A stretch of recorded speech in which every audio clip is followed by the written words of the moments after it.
أعوذ بالله من الشيطان الرجيم.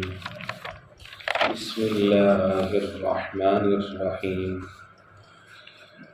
ومصدقا لما بين يدي من التوراة ولأحل لكم بعض الذي حرم عليكم وجئتكم بآية من ربكم فاتقوا الله وأطيعون إن الله ربي وربكم فاعبدوه هذا صراط مستقيم آمنت بالله صدق الله العظيم. میرے انتہائی واجب الاحترام قابل صدر احترام بزرگوں بھائیوں اور نوجوان ساتھیوں،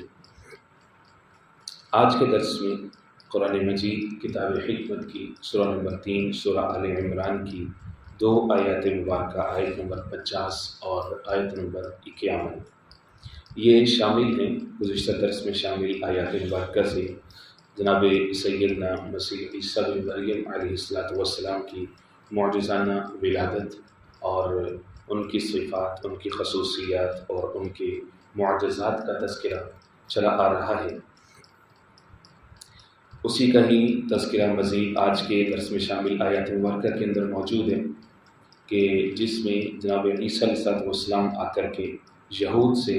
اور یہود کے علماء سے خاص طور پر مخاطب ہیں، وَمُصَدِّقًا لِمَا بَيْنَ يَدَيَّ مِنَ التَّوْرَاةِ، کہ جس میں وہ یہ فرماتے ہیں کہ میں اپنے سے پہلے والی کتاب یعنی تورات کی میں تصدیق کرنے کے لیے آیا ہوں۔ یہ دراصل یہود کے اس اعتراض کا جواب ہے کہ یہود نے جس طرح سے بھونڈے الزامات لگائے جناب عیسیٰ علیہ السلام کے اوپر، ان کی معجزانہ ولادت کو لے کر کے معاذ اللہ ان کی ولادت کے اوپر اعتراض اٹھائے، ان کی والدہ سیدہ مریم سلام اللہ علیہا کے اوپر، ان کے کردار کے اوپر جو ہے ان کو داغدار کرنے کی کوشش کی اور تہمت لگائی، اور پھر اس کے جواب کے اندر جو جناب عیسیٰ علیہ السلام کے حواری تھے وہ ظاہر ہے کہ وہ پریشان تھے کہ اس کا رد عمل کیسے دیا جائے۔ جناب عیسیٰ علیہ السلام نے بڑے معتدل انداز میں سیدھا سیدھا جواب دیا کہ بھائی میں تورات کے احکام کو منسوخ کرنے نہیں آیا، جو تم الزام لگا رہے ہو کہ کوئی میں تمہارے مذہب کی توہین کا مرتکب ہو رہا ہوں یا پھر تمہاری کتابوں کو منسوخ کرنے آیا ہوں یا اس کی مخالفت میں کھڑا ہو گیا ہوں یا کوئی پروپیگنڈا کر رہا ہوں، بلکہ ایسا نہیں ہے، میں بھی اللہ کا نبی اور رسول ہوں، مجھ سے پیشرو جناب موسیٰ علیہ السلام بھی اللہ کے نبی اور رسول تھے۔ جس طرح سے رب العزت نے تورات ان کو عطا کی، اسی طرح میرے پاس یہ انجیل ہے، تو یہ دراصل اللہ کا نور ہے، اللہ کے تحائف ہیں۔ اللہ وقتاً فوقتاً اپنی مرضی اور منشا کے مطابق، اپنی حکمت اور منصوبہ بندی کے مطابق ہر زمانے کے اندر نبی یا رسول کو لوگوں کی اصلاح کے لیے اور ان کی بھلائی کے لیے مبعوث فرماتے رہے۔ اسی سلسلے کی ایک کڑی ہے یہ میری جو بعثت ہے، اس کا مقصد یہ سادہ سا ہے، لیکن چونکہ یہود کو یہ خطرہ تھا، سب سے بڑا خطرہ ان کو یہ تھا عیسیٰ علیہ السلام کے جو معجزات تھے اس کی وجہ سے ان کی پاپولیرٹی بہت تھی، شہرت بہت تھی، اور وہ ظاہر ہے کہ معجزات کوئی عام نہیں تھے، وہ دل میں ایک طرح سے وہ ایک کشش پیدا کرنے والے معجزات تھے ہر انسان کے، کہ مردے کو زندہ کر دینا ہے، مادرزاد اندھے کو بینائی واپس مل جانی ہے، اسی طرح سے دیگر امراض کے لوگوں کو شفا مل جاتی تھی اللہ کے حکم سے۔ تو یہ ان کی پاپولیرٹی کی بہت بڑی وجہ تھی، اور یہود اور ان کے جو علماء تھے ان سے یہ چیز ہضم نہیں ہو رہی تھی، اور پھر وہ بھی ایسے کرپٹ لوگ تھے کہ وہ تورات کا غلط استعمال کرتے تھے اپنے مالی مفاد کے لیے، اور اسی طرح سے لوگوں کے مال کو ہڑپ کرنے کے لیے۔ قرآن مجید میں موجود ہے، آگے چل کر کے آئے گا، 6 پارے کے اندر موجود ہے، 10ویں پارے کے اندر موجود ہے کہ انہوں نے محض مذہب کو اپنے پیٹ بھرنے کے لیے ان لوگوں نے استعمال کیا ہوا تھا، اور جناب عیسیٰ علیہ السلام کے یہاں یہ بات نہیں تھی، بلکہ وہ تو ایک مذہب کی ایک پیور فارم سامنے لے کر کے آئے تھے، تورات کے اصل مقصد کو بتانے کے لیے آئے تھے، اور انہوں نے کئی موقع پر یہ کہا بھی کہ میں تورات کو منسوخ کرنے نہیں آیا، بلکہ وہ احکام کے یہودی جو ربی تھے جنہوں نے ان سے دانستہ طور پر آنکھیں بند کی ہوئی تھی، یا پھر اس کو وہ لوگوں کے سامنے بیان نہیں کرتے تھے، خاص طور پر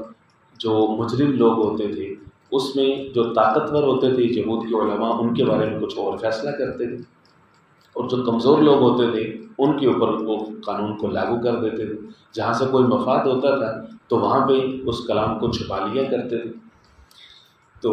عیسیٰ علیہ السلام کو اس لیے کہنا پڑا وہ مصدق لما بین یدی من التوراۃ، میں تورات کی تصدیق کرنے کے لیے آیا ہوں کہ میرے اوپر یہ الزام جو تم لگاتے ہو کہ میں تورات کی توہین کر رہا ہوں یا اس کو منسوخ کر رہا ہوں، یہ غلط ہے۔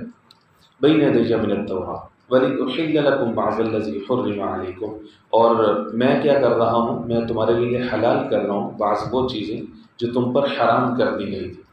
کئی ساری چیزیں یہود پر بطور سزا کے حرام کر دی گئی تھی، تو فرمایا کہ میں شریعت کو اصل فارم میں واپس تمہارے لیے لے کر کے آ رہا ہوں۔ وَجِئْتُكُمْ بِآیَةٍ مِّن رَبِّكُمْ، اور میں تمہارے پاس تمہارے رب کی طرف سے نشانیاں لے کر کے آیا ہوں۔ عیسیٰ علیہ السلام کی یہ جو گفتگو قرآن مجید نقل کر گئے، چاہے یہ آیات ہوں یا اس سے قبل دروس کے اندر جو آیات مبارکہ گزری ہیں، اس میں ایک بات نوٹس کرنے کی،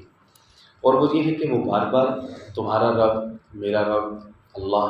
ان چیزوں کا تذکرہ بار بار کر رہے ہیں۔ اپنے معجزات میں بھی یہی تھا کہ مردے کو زندہ کرتے ہیں بإذن اللہ، اللہ کے حکم سے، مادرزاد اندھے کو بینائی ملتی ہے اللہ کے حکم سے،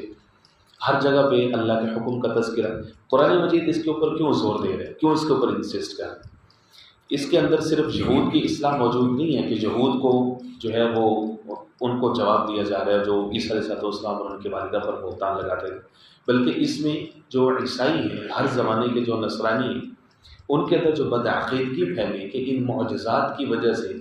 اور جناب عیسیٰ علیہ السلام کی بغیر باپ کی ولادت کی وجہ سے انہوں نے عیسیٰ علیہ السلام کو ہی خدا مان لیا، اس کا جواب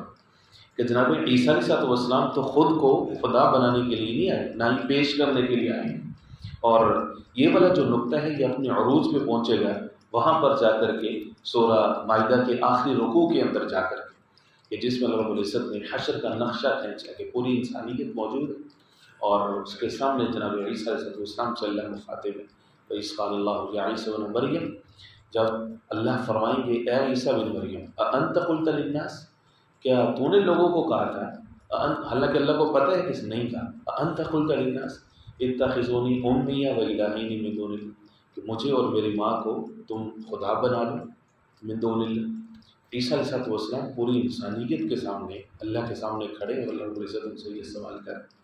بندہ ہزار بار بھی سچا ہو، ایک عام کلر 20-25 سال جس کی نوکری ہو، لوگ اس پر پورا محکمہ اس پر اعتماد کرتا ہو، اور ایک دن ادارے کا، کمپنی کا CEO اس کو کھڑا کر لے کہ یہ کام تو نے کی، حالانکہ اس کو پتہ بھی ہے کہ یہ ٹھیک ہے۔ تو اس سے میسج کیا ہے؟ بہت بڑی سگنیفیکنس ہے اس اسٹیٹمنٹ کی جو اللہ رب العزت اس میں بیان فرما رہے ہیں۔ دنیا بھر کے وہ نصارہ اور کہ جنہوں نے عیسیٰ علیہ السلام اور ان کی والدہ کو خدا مانا، ان کو لاجواب اور ان کو شرمندہ کرنا ہے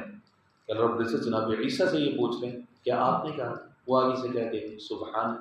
اللہ تیری ذات پاک، ما یکون لی ان اقول ما لیس لی بحق، جس بات کا مجھے حق نہیں ہے میں وہ بات کیوں کروں، میں نے یہ بات نہیں کی، اگر میں نے کی ہوتی ان کو تو قلت فقد علمت، تو آپ کے علم میں ہوتی۔ تو یہ والی جو آیا جہاں پہ یہود کے لیے ایک بہت بڑا تھپڑ اور تماچہ ہے کہ وہ عیسیٰ علیہ السلام اور ان کی والدہ پر الزام کے مرتکب ہوئے، اسی طرح سے جناب عیسیٰ علیہ السلام کے ماننے والے لوگ جو بعد میں پال کی وجہ سے جو ان کے مذہب کے اندر تحریف ہوئی، تو ان لوگوں کے لیے بھی یہ جواب ہے جناب عیسیٰ علیہ السلام کو اللہ کا نبی اور اللہ کا رسول ہی مانو، خدا نہیں مانو ان کو۔ فرمایا وَجِئْتُكُمْ بِآیَةٍ مِّن رَبِّكُمْ، میں تمہارے پاس نشانیاں لے کر کے آیا ہوں تمہارے رب کی طرف سے، فَاتَّقُوا اللَّهَ، بس تم اللہ سے ڈرو، وَأَطِیعُونِ، اور میری اطاعت کرتے جاؤ، إِنَّ اللَّهَ رَبِّي وَرَبُّكُمْ فَاعْبُدُوهُ، اب اللہ کا انہوں نے تعارف کرنا، بے شک اللہ ربی میرا بھی رب ہے، ربکم تمہارا بھی رب ہے، فَاعْبُدُوهُ، تو اسی کی عبادت کرو، هَذَا صِرَاطٌ مُسْتَقِیمٌ، یہ سیدھا راستہ ہے۔ بسم اللہ الرحمن اللهم صل على محمد النبي الأمي وعلى آله وأصحابه وبارك وسلم تسليما كثيرا كثيرا اللهم نور قلوبنا بالقرآن وزين أخلاقنا بالقرآن وأدخلنا الجنة بالقرآن ونجنا من النار بالقرآن يا رحيم يا رحمن يا رحيم يا رحيم اللهم اشف مرضانا ومرضى المسلمين اللهم اشف مرضانا ومرضى المسلمين صلی اللہ تعالی علی خیر خلقہ محمد و آلہ وصحبہ۔